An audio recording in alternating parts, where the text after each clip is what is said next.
On Sunday, September 4th, 1983, the body of Joseph Josie Joyce was found on the grounds of the Christian Brothers School on Newport Road in Westport, County Mayo. The 69-year-old lived in Aitorys with his brother Alfie. He was described as a quiet man who loved GAA. He was last seen the night before out socialising at a few pubs. At 8 p.m, he had went to Cox's pub, which is now called Lavelle's, and this is on Bridge Street. He then went on to John Gibbons, which is now called Conway's, and this is also on Bridge Street. His last stop of the night was at Sally O'Brien's bar on Peter Street, and this was at around 10 p.m. He stayed here till 11:30 to 11:45 p.m, and then he headed down James's Street towards home. His body would be found the following day by brother Hugh McKinney at 7:50 a.m. His body was moved to Castlebar Hospital, and the post-mortem was performed by state pathologist Professor John Harbison. Josie had approximately 40 stab wounds to the face, neck, abdomen and back. 2 of these proved to be fatal, one to the heart and one to the lung. It will be said that the only consolation was that he would have died almost immediately. The public was warned to be vigilant, that this maniac could strike again. The Carrowbeg River was searched by the sub-aqua unit looking for the murder weapon. The owner of the West Bar on Bridge Street contacted the Gardaí to say that the morning following the murder, he had found an empty knife box in his toilets. It was a fighting knife G96 by 920. It would turn out that this knife was actually only purchased the day before from Hewitson's, which was a fish and sports shop. It cost £21 and it was purchased by a male between 22 and 25 years of age. He was around 5'6", slim build, with a thin pear-shaped nose. He had gingery brown hair and it was thick and bushy. This man told the owner that he was looking to buy a present for his brother. The barman at the Central Hotel said that a man matching this description had come in at around 10:30. He bought a pint and also a copy of the newspaper and sat there reading. He then ordered a second pint, and at this point he started looking around him on the floor and stuff like that as if he had lost something. And so he kept doing this, and then he was checking, his pockets and stuff like that, and then he had about half his pint left and he just gulped it all back in one go and left. So 2 weeks passed with not a lot of progress, mainly just rumours and speculation. It was a woman, it was witchcraft, because apparently that was widely practiced in Mayo. I didn't know that. There was a substantial reward offered, and appeals would have went out at mass for the killer to give themselves up. 2 weeks later, so on Saturday the 17th of September, they done something interesting. They done a reenactment with a guard acting out Joseph's movements of the different places he went and stuff. But what's interesting is they also asked locals who would have been there on the night, in the different pubs and this and that and around, to do that again. And then they also asked anybody who hadn't to stay away from the town. And that this way it was as precise as they could get. 3,000 people were interviewed about the murder and 1,000 statements were taken. And witnesses would eventually lead to a 21-year-old man named Thomas Kirwan. So different sources actually say that he was from Cortoon, Glenhest near Westport, and then Kilrush in County Clare. But I think from what I gather is his parents had actually separated when he was younger, so these were both his family homes. Kirwan was actually working at the ESB power plant in Moneypoint. So witnesses, which I again think this is unusual, but witnesses including a man who said that they saw Kirwan on the Glenhest Road early on that Sunday morning, and that he actually gave him a lift back home, were asked to travel to Moneypoint, and basically with the Gardaí or whatever, looked out at all the workers and the labourers and stuff, and were asked to point out the man that they saw, and they all pointed out Kirwan. I just thought that was a bit weird to bring them to a site like that, but anyway. Kirwan already had a conviction for arson. He set a school and a house on fire, and there were 2 women in the house. Now luckily they got out.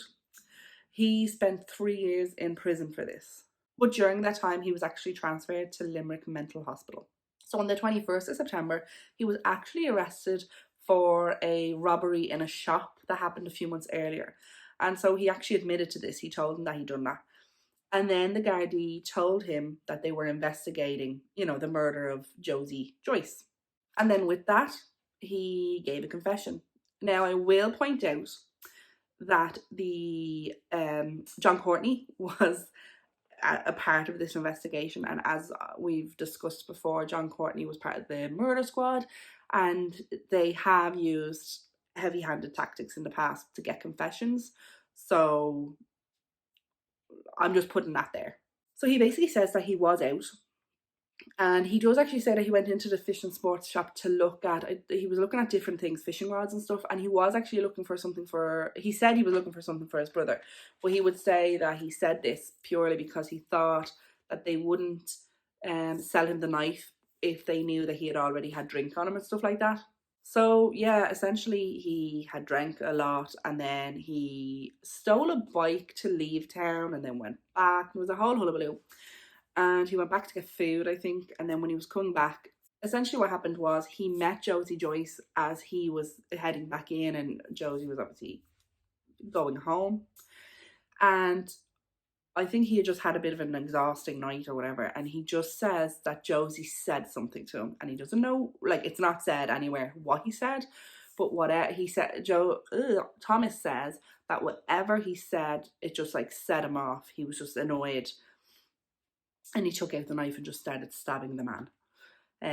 Again, I mean, it could have just been as simple as good evening, or it could have been maybe, something a bit like a bit of a sarcastic comment or something, if he was heading back in at that time or something. I don't know, but whatever it was, it didn't warrant him being stabbed. And even then, he was stabbed like in the front and then stabbed in the back. So obviously at one point Josie either turned or fell or whatever, and Kieran continued to stab him. Kieran's father would attend the Garda station and said to him, like, why did you do this, son? And he just said, too much drink. And that his dad said, you should get yourself examined. Just want to point out that many people have had too much to drink and don't go on to do what he done. So I hate when anybody uses that excuse of drink or whatever, because it's just not a valid argument. It really isn't. On the 25th of June 1984, the case came to court. Kieran pled guilty, but insane. He would actually also admit in court that he had at one point slept in a car after he had murdered Josie. And he says that he had actually looked in on a house that he could see a family in and this type of thing, or saw people in anyway, and that he had gotten the urge to want to break in and kill them. So to be honest, I think we can all agree that it wasn't just a drink that caused him to do this. Kieran was admitted to the Central Mental Hospital. But in October 1995, so just over a decade later, an advisory board was set up by the Minister of Justice, and it was, I think, to like review old cases or something, I'm not really sure. But anyway, his case was reviewed and he was transferred to hostel accommodation. So I think essentially he was released. And I don't know where he is. I don't know what he's doing, if he's still alive. I couldn't find any more on him. So that is the sad but short story of Josie Joyce. Wrong place, wrong time. Just met the wrong person. And we see that a lot. People just cross paths with the wrong person, and then that's it. That's their life changed forever, or their life taken. Sorry, this is a short video. There actually wasn't a lot on it. I found very few sources on it, but I thought it was a good story to tell. Let me know what you think about it. I hope you're all well. I am going to do I'm just going to do one last little push on the fundraiser I'm doing at the moment. So long story short, Facebook, it was my birthday last week. Yeah, not even a week ago. But anyway, Facebook like you to be like, hey, raise some money and stuff. And I never do it. I never really do. But this cause has become close to my heart. So I'm raising money for Cúnmhuire in Athy. It's rehab. They do a 12-week program for alcoholism and gambling, and then a 20-week for narcotics. And the cost is about €500. Someone got, not from here, but someone got smart with another thing, because they were like, it doesn't cost €500, it only costs whatever. To the resident, all they charge is $165 a week. but it costs them, the voluntary organisation, about 500 a week, obviously for, you know, heating and light and food and all the other stuff that they have to do. And like compared to private rehabilitation, which is a lot smaller, like I think there's like over 500 people in Coomera at any one time. You know, it's just because they have to, there's just so many people and stuff. Whereas like private ones could have maybe only 10 people in it, but it's going to cost you, it's going to cost you thousands and thousands to do it. So obviously most people can't afford that. And, you know, people do need help.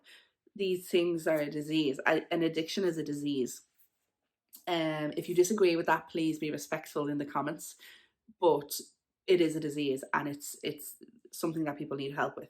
So yeah, so I'm trying to raise €500 because essentially that's what a week costs. So I just thought that they ask you to pick a target on the GoFundMe thing. So I just said 500 to try get to, and I think we're just over about halfway there. So if you can spare €2, or $2 or £2 or whatever the equivalent is, I would really appreciate it if you could donate. I will put the link below. I'm sorry, yeah, I feel bad, but in all fairness, it's not like I'm asking you to give me €2. So yeah, if you can think of something for me to do in return to give you, I will do that. But I suppose we're already struggling to get enough content out. But if you can think of something that, what I was thinking I'll just do, and I know it's not that much, but I know people do it for like their Patreon and all that stuff. When the fundraiser is over, I will just read out everybody who has donated, just to say thank you to them on one of my videos. Yeah, so I hope that's okay. Gotta leave you. I'm hoping to record another one as well, so that you will get 2 out this week again. And thank you for all the support. Thank you for all the comments.